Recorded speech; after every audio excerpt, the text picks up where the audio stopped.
Good evening, and welcome to the Dusty Feet. We're back for another night. It's a beautiful Thursday night here in Savannah, Georgia, and we're looking forward to having another evening. Where this will be fun. My brother's on, but we'll get to that in a second. Updates on Twitter you'll get, and the reminders that the show's happening, and any new people. As a matter of fact, we're going to start it with updates starting this next one after today. You'll start getting updates on people. If they're guests, we'll try to make sure people know ahead of time that that's going on. Also, don't forget at Dusty is all of the previous videos, including direct links to last week's video and such. Good place to get them. Tonight is a Follow the Red String night, as we promised. Broken Reflections with Jim Wern, which I'm really looking forward to chatting with. The Broken Reflections has to do with Skip Moen, and we'll get a chance to get into his heart a little bit, and then talk about us and some personal stories that we can share on this, which I think we'll enjoy. And as always on the Dusty Feet, this is a place where we can safely explore the endless ways of God, interconnection of His creation, or belief understandings may be challenged, divine misunderstandings may exist, and traditional teachings might falter as we pursue connection, context, and community with God and each other here in an environment of grace and love. So here we go on Follow the Red String.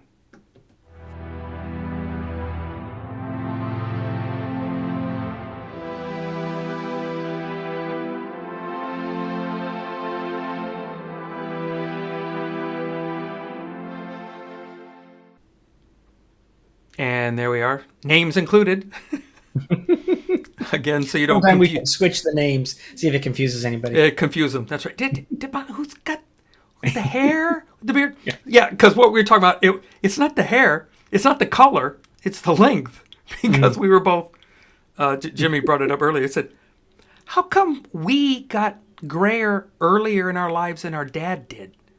And we think it's my mom's dad's side, the Cannon side of the equation, that maybe did this. But It could also be the additional children, possibly the added stress. You had more kids, and I had more kids than they had. So they had. This is true. This is true, and all of the stuff that went with it, and life and travels, and that's a good point. I'll bite on that. Life will have a payoff, huh?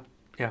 Well, and I had a friend at work who his hair is darker. He's just a few years younger, hair darker, a little bit of sideburn gray, but his beard is completely white. Oh. Whereas mine, I'm more gray on top, but my beard's darker. I know Right. your beard's lighter. Yeah. It's and what's funny, it's getting gray rather quickly, because before this was like dark, but one side, this side maybe a little darker, longer than the other side, that kind of thing. But it's starting really to gray up. Quite a bit.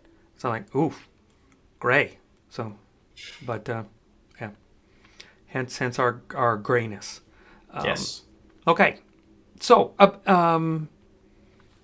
tonight we're going to talk about something that Skip Moen had posted, and had to do with events in his life and such. So I'm going to lead us off with the story to wind us up, and then we're going to play a couple of clips. I'm reading the texts that Skip sent, so let me give a little preface. Skip Moen lives in Parma, Italy. His wife Roseanne came back here earlier to hang with family, the kids. Roseanne left Italy as soon as they got a gap to go. She jumped. Skip stayed, and eventually the plan was during this time, July and August, Skip was going to come to the United States. Had everything set up where he was going to come to the States, do a little bit of speaking tour while I was here. Had appointments set up. The Skip Moen seminars that we had on our Saturdays and Sunday mornings for weeks at a time. We got a chance to find out who was going where, and it was kind of neat. The people were excited about linking all of this up.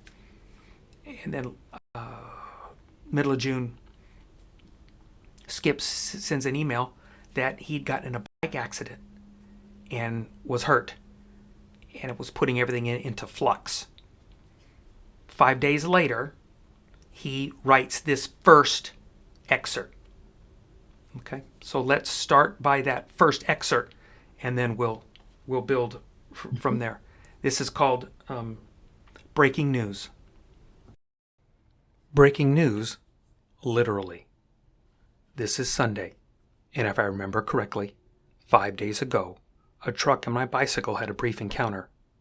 Within 2 seconds, I had a broken leg and a broken hand, a banged up shoulder, and some other lacerations. I don't remember any of it. I remember riding on the bicycle, seeing the curb, and trying to stand up only to discover that it hurt so much I couldn't even lift myself. I didn't know I had a broken leg at that point, and I never knew I had a broken hand until the doctors told me that it was broken 10 hours later in the emergency room. The amazing thing is that I don't remember the actual accident at all. An Italian man driving in the car behind the truck said that I went head over heels in the air before landing. Some memories have returned, but none of the accident itself. My mind and body went into traumatic protective mode and basically blocked me from the feeling or even thinking what was happening. Now my systems are starting to recover. The pain in my broken leg is still there, but it's not as tense as it was. The pain in my hand continues and is getting stronger. I'm starting to feel the aches and pains of all the other blows when I hit the cement. But today, the emotional hurt is taking over. Today, my heart hurts.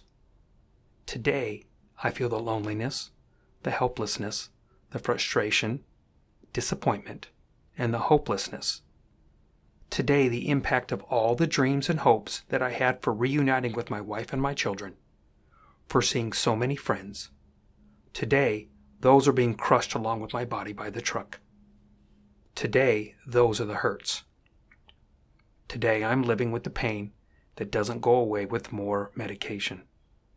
I'm amazed that the body is so capable of automatically removing the memories of traumatic pain. It doesn't let it come back, though obviously it was recorded someplace in my mind. It's too much for my body to actually bear.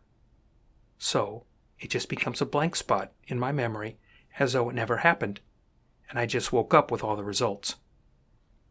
But heartache doesn't work that way. Heartache is slow. It grows gradually like a spiritual mold. You didn't even realize it was growing in the walls until one day a little hole breaks through and you see that all along you've been living with this nightmare. All along it's been infecting you, and suddenly it overwhelms. When I was injured, I thought I would have time to study my Italian and Hebrew and generally work on various photos.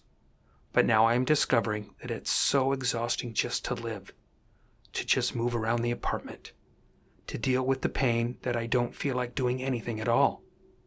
Maybe it's emotional as well, but I just want to lay in bed. It hurts even to write this, but I need to because it's medicine for the heart. Yeah. So let me and you throw some ideas. I want to throw out something first, just for fun. Our dad had a similar type of accident. Mm-hmm. How many years ago? Gadzooks. I would say it's probably been. Has it been 5 years? Maybe not. I don't know. Has it been? I'm not. Maybe 3, 4. Yeah, Dad's going. Who was 3? You weirdos, or something. I don't know. My dad right now is telling us, "Can't you remember that?" No, Dad, we're old. We don't remember either. So there you go. But it hit us, and it was one of those things that you get the call. Yeah. Your father's been hit by a car, and he's in the hospital. And then we got pictures, and he's battered and bruised and broken in a few places. And that those despair, and then him walking through this. And I remember talking to him and throwing out different ways to look at the perspective at hand, to look at it differently than just this happened to me. Okay. The interesting part was he had mom and he had other people he could talk to. I hear with Skip, he can talk on the phone or do that kind of stuff, and he did. But in that apartment, their house apartment that they live in, he's alone. Yeah. And it's just where that hit, and then we'll get in more into all of that as we talk. So, what stood out to you? Well, his vulnerability is amazing, and I'm just appreciative of a spiritual leader. We tend to kind of put them up on pedestals. Nothing ever bad happens to them, and they're always looking at the bright side of things, even in the dark places. But he's sharing, honestly, that it's hard, and it's not fun, and he doesn't want to do it. But I was impressed with the fact that, like he said, even writing the email to everybody, that was medicine for him. And a lot of medicines aren't fun to take. Either they taste bad or they hurt because it's an injection or whatever. Yeah. And so medicine isn't necessarily always, going in feeling good, but that when you do it, it's going to be helpful, long term. And so I know he knew that was going to be the case, but it was still not fun doing the exercise of writing.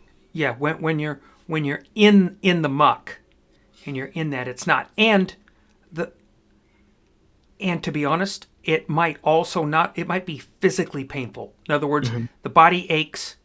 It's right-handed. Yeah. Skip's right-handed, if I'm not mistaken. So you're punting and pecking with your left hand. Your brain hurts. And so every time your body hurts and your brain hurts, probably sitting in a chair, typing at a computer, it's just all of that. And then you're depressed and you're going through these things. And the interesting tests that we go through in life are fascinating. Yeah. And you don't... No, I won't attest that they're all Jobish, meaning that God's decided it's your turn to get tested, and that's the scoop, that you have no idea what happened with the Italian man that hit him, the truck driver. You don't know what's going on. I mean, there's so much that we don't know that has nothing to do with you, that still has the part in that equation.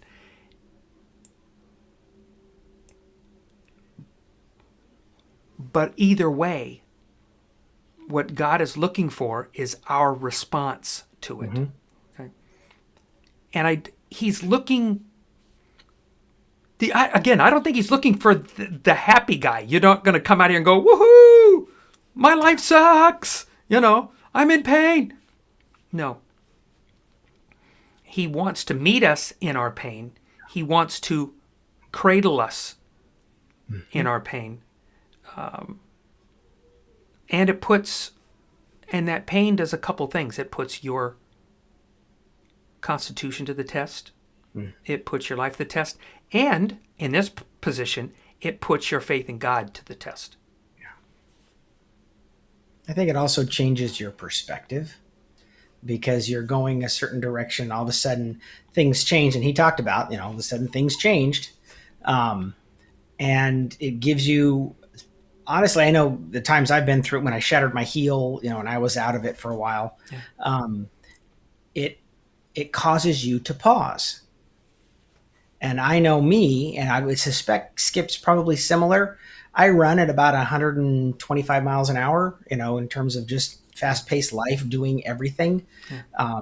To stop and reflect is literally an excruciating exercise. And sometimes when we don't do it willingly, God does it to us.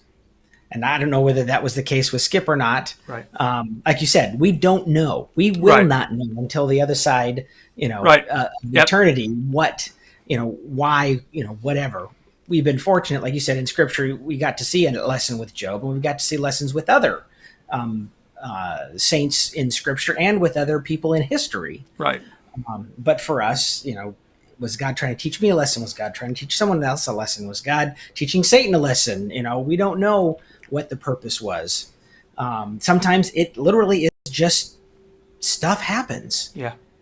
And like you Yeah. said, it's not necessarily that God designed this to take place as much as when it happens, God says, okay, now what are you going to do with it? What are you going to do And with it? that's our opportunity to Right. respond. Right. I remember talking to Dad after that was over, and we get very myopically focused on us and poor pity me, and I could say, and not that he was saying that. I was saying that Mhm. that is a general human nature statement, and and and I told him, I said, maybe the reason that you're going through that is so that when you're in the emergency room and the people that see you and your response is so totally different than something else, as far as that you're Yeah.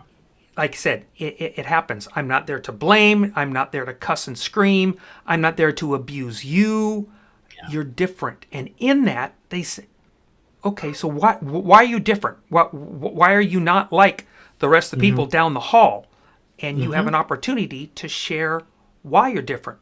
And that's not preach and give a testimony. It's just your Right. life.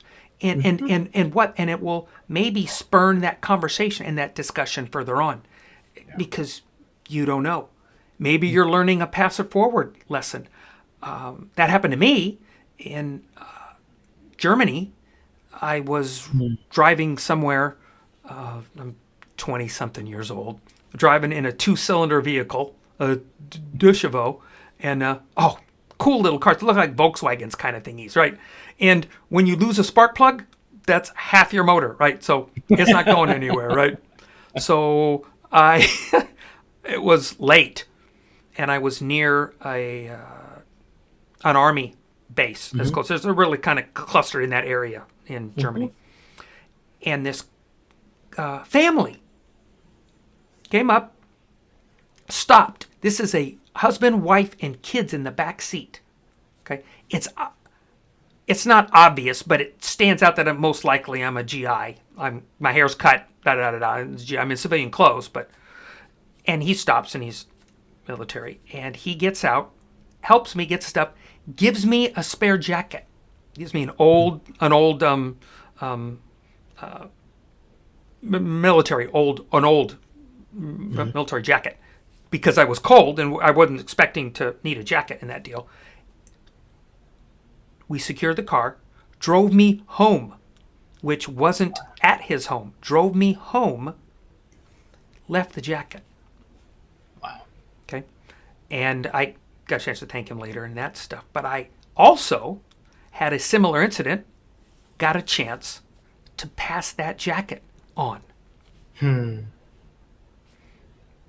So what's the lesson? There's so many things that you, the next guy, that the trickle effect is that it's the third guy that's actually going to have, I want to say this carefully, that could have, quote unquote, the greater impact. Does that make sense? But if you're not in that stream to get there, the red string we talk about to get there, it's interesting and things we don't know. I think the more that we're aware of God's presence in our life, it isn't a matter of why is this happening? This is just part of what God is doing. This is just one of the things along the way, and everything then becomes an opportunity for God to be glorified in the way that I respond, in the way that He, allows things to take place, in the way that we intersect with other people. And it's not so much I've got to find the reason behind this. God, that's all you got to know, Yeah. And those who understand that are much more at peace in the middle of the chaos and the destruction and the hurt and the pain. Right. And that doesn't negate the fact that it's still hard. It still hurts. because I know I've been there, and you and I both, Right. and we've seen it, and we still experience it. But when we're present with ourselves and we're present with God, um, there is a difference in um, how we respond to and enter into whatever the circumstances that's going on. Right. We have some in scripture, some stories that go with adversity and what happens. We have Mm-hmm. Job and blah blah blah. But let's see if we can move past a lot of that, and let's just go. We'll call it contemporary, meaning in Jesus's time scenario. Mm-hmm. So we have John the Baptist. Okay, didn't end well. Mm-hmm. Okay, goes to prison, and he even sent, like I said, he sends his followers, his guys that are there to Jesus and says, "Are you the guy?" Because he's expecting, John's Yeah. expecting to see Yeah. the Messiah ben David, not Messiah ben Joseph, right? He's Mm-hmm. he's there to see the guy that's going to take over, squash Rome, Right. and do his thing. And so he's. Are you sure you're the guy? Maybe so, because I'm going to die here, and Mm-hmm. I need to know. And we don't get a lot of what goes on in John's head. We don't. We do get Paul and further down the road. We get his prison stories, Yeah. of which are interesting, Mm-hmm. and then you wonder why he's doing what he's doing. It's because I'm here. The reason's here. Is it fun? No. Does it suck? Yes. However, I'm still going to be different here. And in that, can you picture somebody where you're in a prison scenario like him, and the walls crumble, the gate opens up, and you can walk out the door, and the guard is scared because he knows if you You do. go, he could He's he could die as a minimum punishment, and he stays. mm-hmm. We don't we don't even think that way. No. We don't think that way. And it shatters us when we think about this, and how our circumstance and how it affects other people, Yeah. and what seems good for us might not always play out for somebody Yeah. else. You don't know. What's sad when somebody gets a great deal on a car, and you making a private sale, he gets a great deal on a car, and you have no idea why he has to sell it so cheap, because he has to pay bills, or it's a horrible divorce, or something, and there's so much wrong going on that end, and all you're going is, well, I got a good deal on a car, and those things that we miss, that we look through things instead of being in the moment and understanding it and seeing it. The poem I have at the end actually is apropos to our discussions with this on this. So I want to continue and go with, so after this that we're reading, that we just got done reading with Skip, now he posts something, broken reflections. Okay, now he's had time to think and have some perspective thoughts. Again, like you were saying, well, okay, this happened, blah blah blah. Right. The vulnerability to say at the moment, to say Mm-hmm. this sucks, okay, Right. and then sit back and start to look. And like I said, I talked to Dad, brought up that perspective, that kind of deal, and this took what I thought was a expanding perspective and made it minuscule. And I said, "Oh wow, okay, let's see that perspective again, another in a different light."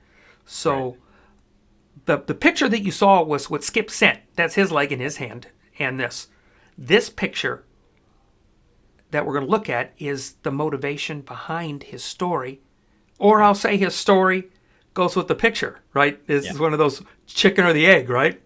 Chicken or the egg. But in this particular part, you're going to see this and hear his part on it. So, Yeah. broken reflections. Broken Reflections by Skip Moen. Broken. What story do you see?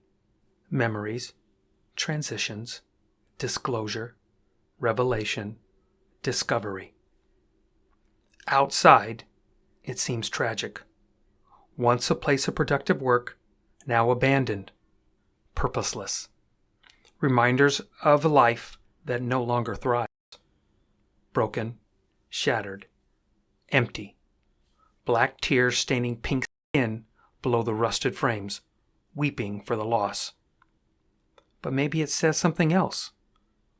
When the glass was whole, the inside and outside were kept apart by an invisible wall. This place couldn't breathe. The life inside needed artificial sustenance. Artificial light, artificial air, artificial everything.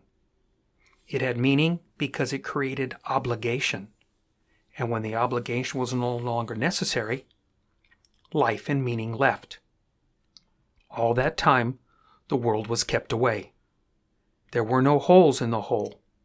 The work inside, the sense of purpose, the meaning of all those interior actions could not escape its voluntary, unconscious prison.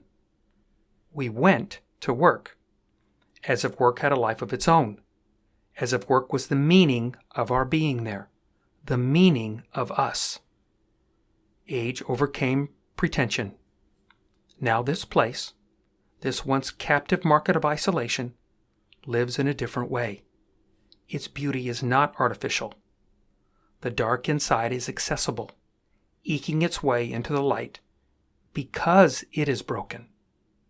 Its beauty, its destruction, the collapse of the isolation inside. Now we see the black tears staining the outside wall, crying over the lost dreams for what they are, the unreality of work apart from the world outside. The factory is finished. A birthing begins. Transformation. What is in the dark interior? What do we want to see? Projections of our own outward reality? Is it empty or filled with mystery? Is it the deep center of our outward journey or a reminder of loss? Are we outside because we have chosen to let the dark break its barriers? Or are we outside because the purpose we once embraced has faded into death? Who occupies the dark place now?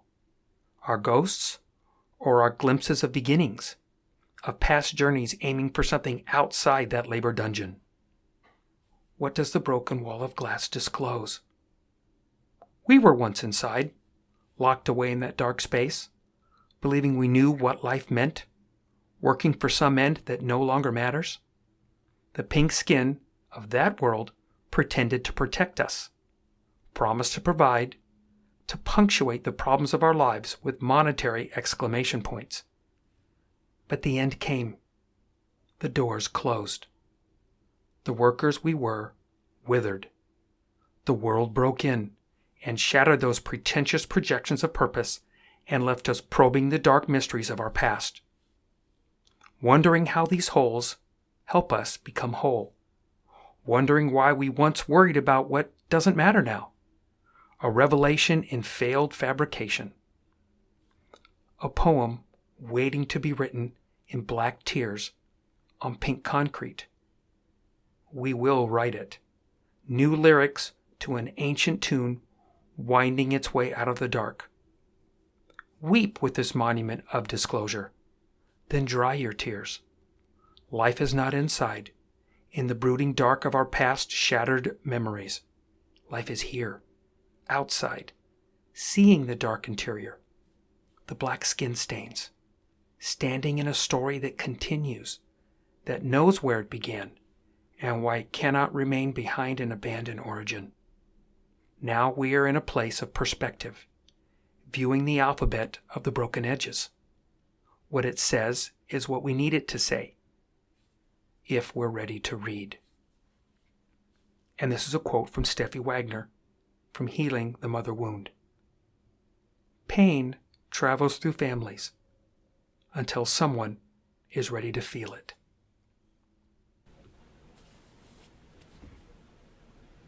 I think we should just turn it off. We're done. Click. There's Just just, reflect on that for a yeah. while. As a matter of fact, reminder, the links in the description to both of these on Skip site. So you can click on those and actually get the text to those. So you're free to read over it and peruse it over it and do that. You don't have to listen to me read. That And it's down there as well. So I would say, not you're free to. You need to go read it again. You need to go read it and reflect on it. I mean, I've read it now 3 times, and it's like I'm gonna read it again when we get done here. And I was already writing all kinds of notes because there's so much in there that is so powerful and really makes sense. When, like you said, I'm glad you started with the story, in terms of Skip. And I think it definitely helps to punctuate what Skip is feeling. he and the irony, I shared this with Jimmy. The irony is he posts the first one. Mm-hmm. Then he announces his book in between these, and this is his book, Broken Bits. And it's his poetry. He's been writing poetry for 50 years. Mm-hmm. I talked about this last week, and that's the book. And in this, you wonder, say, okay, you wrote about broken bits, do this, and then this is like a refresher course on it or something. I don't know. I'm not even going to go with where God wants to take him in this. We get to benefit from it because when he does continue and teach in that concept, this will be a life-impacting event that will affect what he does going forward. Yeah. It is in this journey piece. So it is interesting how many artists, creators, like somebody like Skip Poetry, comes out of brokenness. A lot of what do you call it? What's the term? Something artists, where they're broken people. Right. Such beautiful stuff comes out of that. There's got to be a reason. Well, music is oft with that. You hear a lot. David's Psalms, that was a song. Not all are these happy that the Hallelujah chorus with Handel playing is really not the course of the story. Right. That they're from, like you said, points of brokenness. And in that, a reflection on the journey thus far. And that's the point to remember, is the thus far part. Yeah. Well, and it also helps us to this is an interesting one. You talked about, John the Baptist.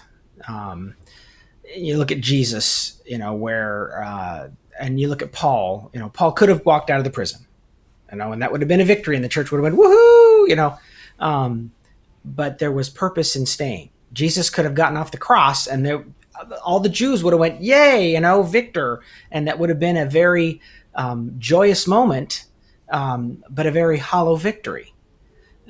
And it was in staying in the moment and going through the process that we find the real fruit of what God was doing. Now, step into our lives. We want the victories. We want the high places. I think it was a devotional last week that I was reading where he was saying, we don't learn lessons on the mountaintop. We learn lessons in the valley. So we were always on the mountain. We're never going to learn anything. And God's in the process of trying to transform us. Yeah. And that's where we have to go. So in a sense, when James says, consider it joy when you encounter trials, it's the first, he doesn't say consider it happy. Happiness and joy are two different things. Very different things. Very different things. Because you can cry. You can't cry. Well, there's tears of being happy and that's it. But saying there's a big difference in crying and joy and crying and happy are two totally different things. Yeah. Yeah, I agree. But rather than trying to avoid the difficult places, what if we ran into them? What if we embraced them? Right. Sounds a little masochistic, and I have seen people who do, they do wallow in self-pity and they feel like there's a righteousness in that. the self-flagellating, monks kind of stuff. That's not what God is looking for. And the heart gets, and that already tells you already know. If you're like, I need to be in this spot, you're not getting it. Mm-hmm. You're not getting it. Right. Yeah. But if we look at it with a sense of God is doing something in here, it's the chrysalis, Yeah. kind of thing. It's like, Yeah. here I am, and there's on the outside everything looks ugly, but inside God is doing something. Whether it's the diamond, the pressure is building, into a diamond, when you're on the other side, or the cocoon to a butterfly or whatever. Yeah. We have to stop running from and hiding from and avoiding and anesthetizing the pain, when it's the pain and the difficulty and the struggle that teach us, mold us, transform us more into the likeness of Christ. Well, I agree 100%. And let's even stretch that a little further. Okay, so I love the chrysalis analogy, and that's great. So have the butterfly. Now stretch the butterfly effect. Now that butterfly can now beat its wings, and that storm will now happen wherever it's happening, and it will rain, and it will feed crops, and it will feed families, and families that were on the brink of not existing will now exist. That butterfly will never know. Will never know. John the Baptist. I am excited to see what Jesus has in store for John on the other side. That does not go without, he's a just God. Yeah. And his just goes both ways. John, you're going to go, wow, John. Yeah. And I'll sit and learn from John in a heartbeat. Yeah. If he's the one teaching, in that scenario. There's just a lot that goes to do all of that. So in that journey life, when you're going, you think it's about you, and stretching ourselves past there, seeing through the broken bits. The line, now we're in the place of perspective, viewing the alphabet of the broken edges. What a line. Yeah. Can you, in that mess, it's still, I continue to go back to Hebrew and the Paleo Hebrew, and each character is a word or a story. The character themselves are words. This character is a bull. So there's no word for bull, this symbol. You put these together and they become meanings. They're stories that create stories that create stories, right? And in that, then you insert vowels. We insert the vowels. The vowels aren't there. Now, so here's another little story about vowels. Okay, so we know from the Hebrews, the Masoretic text is where they standardize vowel points. That's where we get our Hebrew text from, with vowel points. Okay? That's to tell people how to say it. That's his purpose. Okay? Tell people how to say it, to go back. In the past, they weren't vowel pointed because they heard it, so they knew how to say it. You understand what I'm saying with that? Okay. Signs in Israel do not have vowel points. Why? Because they already know how to say it. You've already been taught how to say it. It's the same way. That's why there's no vowel points. Okay, so you go, interesting, because you go, well, no, it's more, no, it still doesn't have the vowel points. But I told you what Tel Aviv sounds like, so when you read it, you're going to know where the vowel points are to say Tel Aviv, to say Yerushalayim, on those. But the signs don't have the vowel points. How our life is in our filling in those parts. With this and the looking at it and then starting to have that outside inside perspective is a flip. Yeah. It's a twist. Now our dad, again, we'll go back and share another story. He worked for a nonprofit. Can we say it? Sure we can. Yeah, we can. Worked for Johnny and Friends. Okay?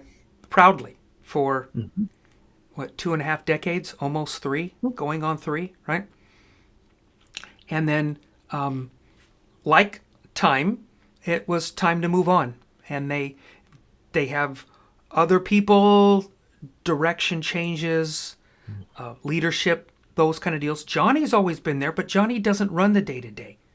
Different presidents, different vice presidents, different things to go over.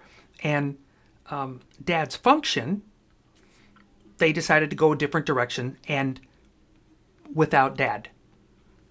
And I remember him struggling through an identity of he was wrapped up in John Wern, was John Wern because of.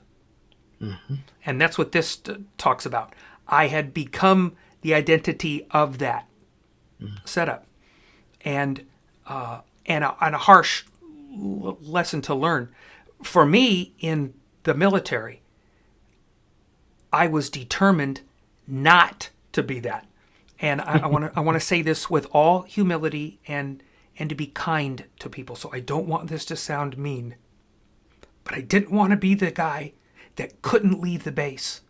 He's retired and he's there and he wears his little hat and he goes to the BX and he sits in the food court and he never leaves the base because that's all he knows. Yeah. And he isn't anything without. The death rate and suicide rate of guys that leave the military within X years is scary. It's because they've lost purpose. Yeah. Because they were wrapped up in that's what they were, tied in the purpose. And I think we lose ourselves in that. And trust me, I think preachers lose that in there and they become who they are, and then things crumble and now what happens, when you're not it? And you go, how do you handle that? How do you handle not being it? Because you were never it. You thought you were it. But, and then in that point, we missed the journey. I remember when I was fired from a church, and I struggled with, what am I if I'm not a pastor? They went another direction. Yeah, exactly. It sounds nicer, nicer, doesn't all it? the reasons for why. Yeah, well, right. Yes. But I was literally crushed. Yeah. Like, what do I do? And I remember going through a process of wrestling with God. Hence my name James, which comes from Jacob, who was the one who wrestled with God. And I remember him specifically saying, I want the ministry back. And it's like, but if I give that to you, then what am I? I mean, all I know is I went to seminary and that's just what I'm supposed to do. And I remember having to release it. And it was probably the hardest thing I've ever had to let go of. And the only reason he asked for it back is because it was his to begin with. It was never mine. Right. And it was also then his to give back to me. Right. But in the moment, I did not know if I was ever going to go back into ministry after that. Yeah. But I had to be willing to, because it wasn't, what he was trying to clarify to me is it wasn't about me and doing ministry. His relationship with me has nothing to do with what I do for a living. His relationship with me has only to do with who he is and who I am. And that was a very painful lesson to learn after having been in ministry for a while. Well, can you picture that similar thought process when they're in jail? Okay? And they died the way they died. Trust me, there's a lot of people that are today, they want to wear this, I'm apostle so-and-so, and I got stuff. And I ought to say, I wish you could say, if you take that moniker, this is what comes with it. The God side of the expectation comes with it. And it's not pretty. No. Do you really want to do that? And most people, there's no bloody way they want to do that. So, and are we really ready to take that? Now there's a weird part of me, and I think part of it's a broken part, but I don't know how it plays out. I'm still trying to look into that stuff. Is that I have this family and friends call it a bizarre ability to walk away from things. In other words, I'm not tied up in it. So I played tennis when I was and competitive, and played hard, and then when I put it down, dropped the mic, dropped the racket, never touched a racket for like a decade. I picked it back up again and said, "Nope, I'm done with the racket." It was terrible. But there I was competitive. I thought the problem was I was competitive. Okay, and with that came a bad attitude. And there was a tennis player back. Don't forget, this was McEnroe and these guys are in Bjorn Borg. Guys you want to be in. Eli Nastasi was the guy that I'm emulating. It's like, Dad, why the heck you pick Eli Nastasi? He's a schmuck. And yeah, he's a great tennis player. And with that, but in those scenarios, I acted more like John McEnroe than I did like Bjorn Borg. And if you don't know who that, go Google them and watch a couple of clips and figure out how ill one behaves and how gentlemanly the other one behaves. Or go watch the movie. Didn't they come out with a movie about the two guys? Yeah. And their rivalry together, and they're two totally different personalities. But I can do that. I done it where I was competitively racing bicycles, and then quit racing. With soccer, refereed soccer, 20 years, competitive level, blah, blah, blah, blah. Then stepped away. I'm not convinced that's all good. Okay. However, at the same time, Bob has always been Bob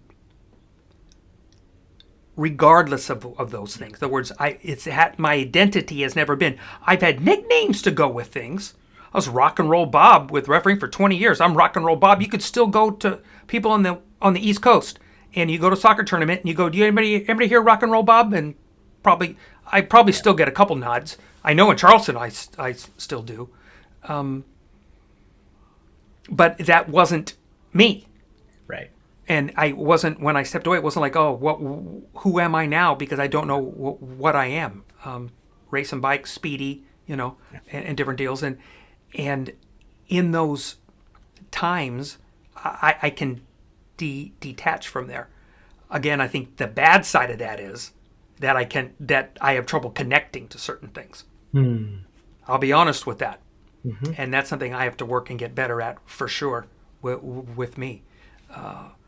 But something that my wife has taught me has been something that's helped me really put back into focus those points is the journey.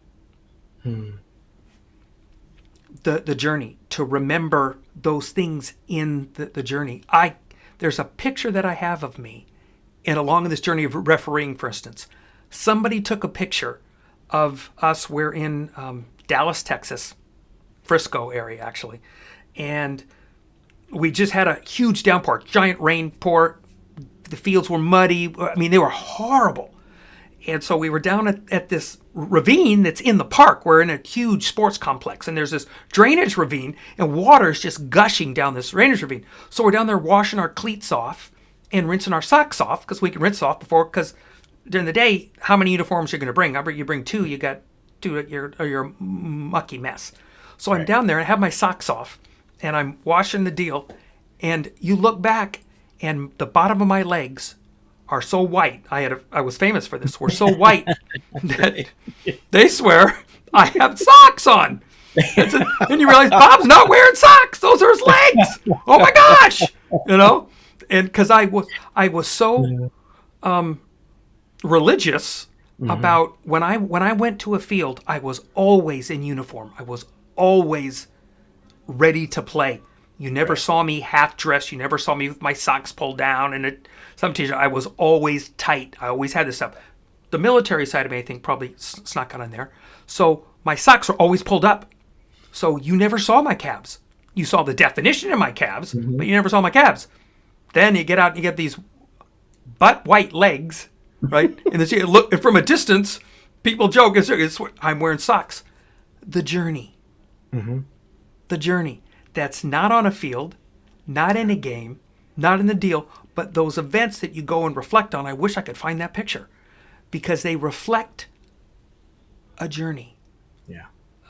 And we often are so wrapped up in either a crappy beginning or we've already dictated what the end is going to be. Yeah. And we're not even there yet. And we're missing the moment. And I think this is one of those things in this picture. It's also reflecting the moment that you're in now when you're looking at it. Because when you look at that picture, it's going to look different next year. It's going to look different the year after. Two reasons. The picture's going to look a little different, but you're going to look a little different. You're in a different place on the timeline. And so, as you're looking at it, now you're looking at it coming into it. Down the road, you're looking at it coming, from the other side of it. So yeah, you're absolutely going to see, a different perspective, and it's going to look and feel different. That's why I think it's always good to go back to, like I said, go back and read this poem again, and you're going to, just within the last hour, or whatever, or tomorrow, it's going to feel different. And I think if we could come to Scripture with that same sense of, I'm in a different place, oh yeah, I've already read that story. No, read it again, because it's going to be different. You're going to be, like you said, you're going to be different, and how you see it and how you reflect on it's going to be completely different. Dorothy Wilson, Wilby's wife, Dorothy. Remember her being, for me, a great example of, she had been studying Torah for a long time. So, because the Jews do a cyclic Torah. Every year, they read the entire Torah, gets read every year. And you go, and people go, well, I've read the Bible twice. And you go, they read it every year. So they're 50 years old. They've literally gone through the Bible. They've gone through the Torah, the first 5 books. Just the first 5 books, not even the whole Scripture. 50 times. Wow. Okay. She'd been through it 20-something. And then I remember one deal, she's like, something jumped out on the page at her. She said, oh my gosh, I've never seen this before. And you go, it's the same words, same text. But you're in a different place. You're in a different perspective. You see it differently. I'll give you a practical picture. Soccer games. Go watch. Now they got CONCACAFs going on now. I just got done watching the Euros. Watch England lose again to a heartbreaker.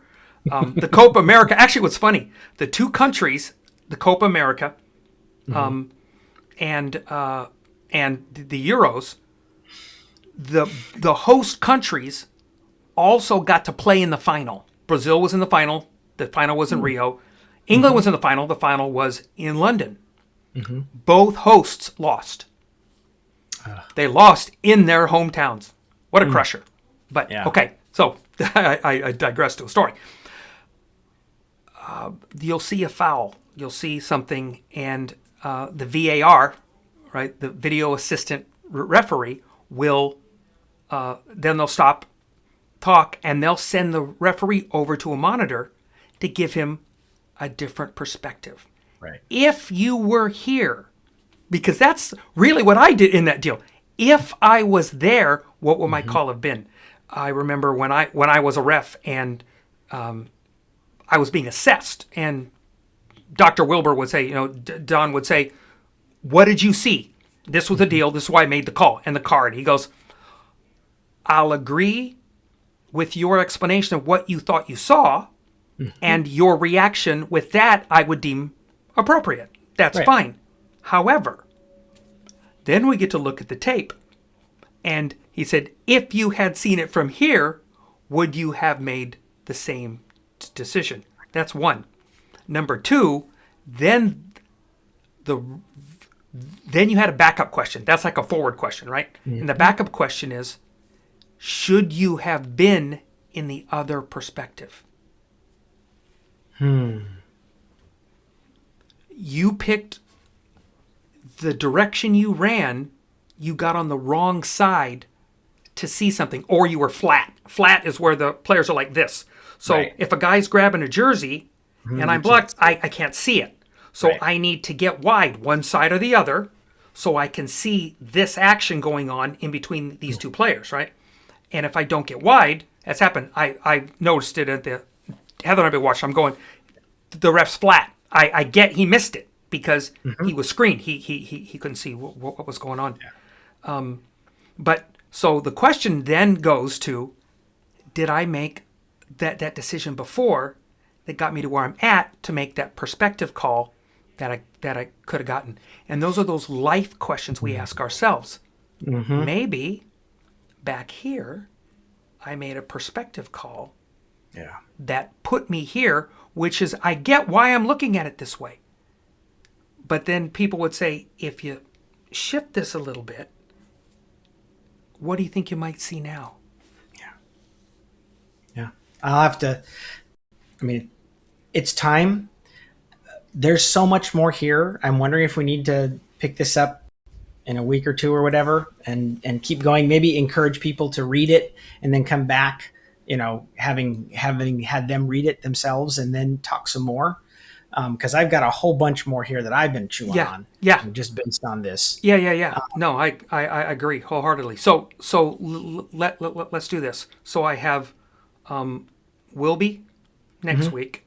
Then I Right. want to do the homework series because I want to Okay. stay on that. Okay. Okay. And then, So 3 weeks, well, which is fine. I'm okay. well, but this is going to segue from what Wilby's talk, anyways. I think in part of this with Okay. perspective and our voice and our introspective. So let's do it in 2 weeks. Let's do it in 2 weeks.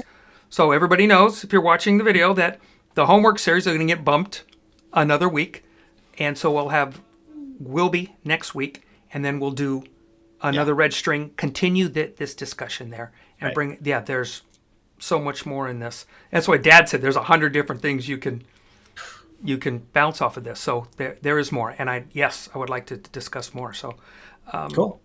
great. Yeah, because we're at time. So thank you, and yes, so we'll see you in 2 weeks. We'll have a great time. That'll be Works for fun. me. So check on the Dusty Feet, because that's where we'll get updates. We'll update the page, show you everything that's going on, what weeks are going on, especially because we got this. Hopefully the snowball will roll and we'll know what's going on further and further down the line, because in a number of weeks for there, I still want Reinhard Burr to be on here, and we're going to get his taped, and that's got to show up. And then we have a gent that's on a walkabout. He's traversing the nation. We'll come back, and Jim Achilles will help us get into the joyful noise in music. We're really going to start to delve into that joyful noise music side too, which I'm excited about. In between our